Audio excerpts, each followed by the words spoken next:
Good evening and thanks for tuning in. I'm Bill Potter with the WJTS News. Interstate 64 between the 68 and 72 mile markers is back open after two separate car crashes at around the same time. Police say people were taken to the hospital, but how many injuries are not known at this time. We'll keep you updated as more information becomes available. Some Northeast DuBois students are headed back to the classroom today, but some will have to wait until next week. Northeast DuBois Intermediate School received extensive damage from the flooding on Monday night, forcing e-learning district-wide on Tuesday. For Wednesday, September 1st, today, students at Northeast DuBois Elementary School and Junior-Senior High School return to in-person learning. Students who attend Northeast DuBois Intermediate School will remain in e-learning for the remainder of the week. As of now, school officials say the plan is to have those students return to in-person learning on Tuesday, September 7th. Northeast DuBois would like to thank many of the people who helped, all the volunteers who helped out during this rain and the flooding event, especially DuBois firefighters, DuBois Water, Patoka Lake Water, and One More Bar and Grill for supplying the volunteers with food and water.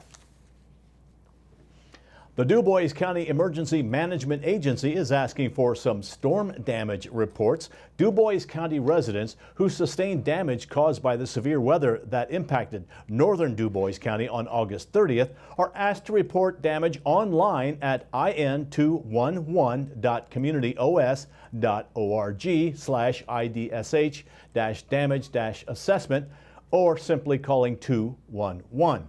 This information is being collected to help emergency management assess damage to the county to see if there is a need for additional resources. This is not an application for any assistance program. A Jasper man is spending time in jail for battery charges. Police began investigating 45-year-old Kyle E. Hall on August 31st regarding an incident that occurred back in July of 2021. As a result, Hall was arrested and booked into the DuBois County Security Center on Tuesday evening for domestic battery, strangulation, criminal confinement, and intimidation. A Pike County man accused of murdering his estranged wife last year has been sentenced. 65-year-old Edward Fox was sentenced to 55 years in prison on Tuesday. A jury found him guilty of murder and burglary last month after an 8-day trial. Fox was arrested on October 2020. Fox called 911 and asked for a welfare check on his estranged wife, Sharon Fox of Petersburg, in July of 2020. When sheriff deputies arrived, they found her dead at the bottom of the basement stairs. Police believe that Edward pushed her. While investigating her death, police learned the couple was getting a divorce and Sharon had filed a protective order against Edward. A 6-hour standoff with a wanted man in Evansville ended peacefully. Police were trying to arrest 49-year-old Larry J. Ames on weapons charges yesterday, but he holed up in a house and refused to surrender. After negotiating to get other people out of the home, police say Ames eventually gave up and came out.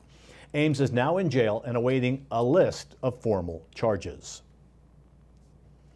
An event designed to showcase the products and services of the businesses in Jasper and DuBois County areas has been canceled. The Jasper Chamber of Commerce says they canceled the 16th annual Home Expo for a variety of reasons. The event will be rescheduled for spring of 2022 at the St. Joseph Parish Center in Jasper.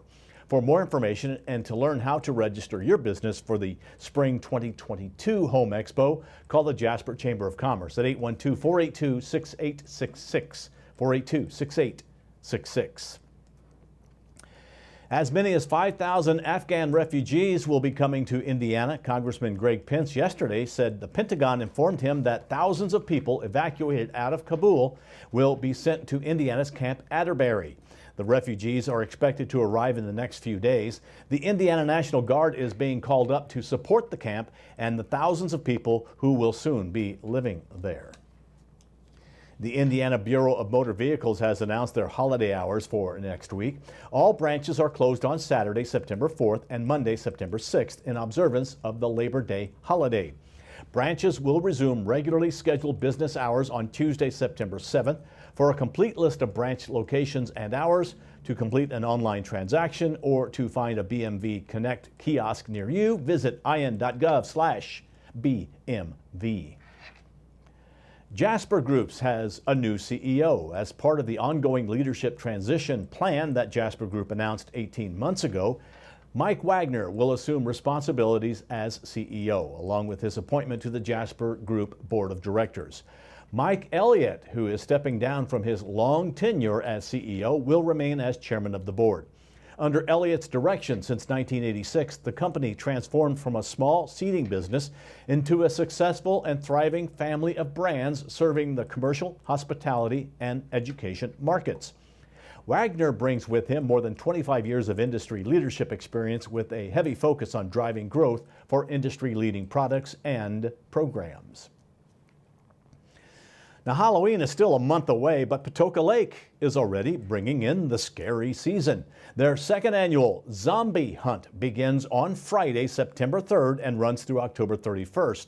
You can purchase your exclusive zombie hunting license for $5 at the Reservoir Office, Main Gate, Modern Campground Gate, Camp Store, or the Nature Center.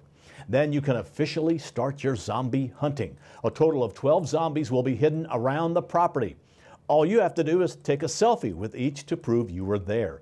And once you get at least 10, head back to any of the locations previously mentioned, show a staff member your photos, and get stickers as well as souvenir cup or a flashlight.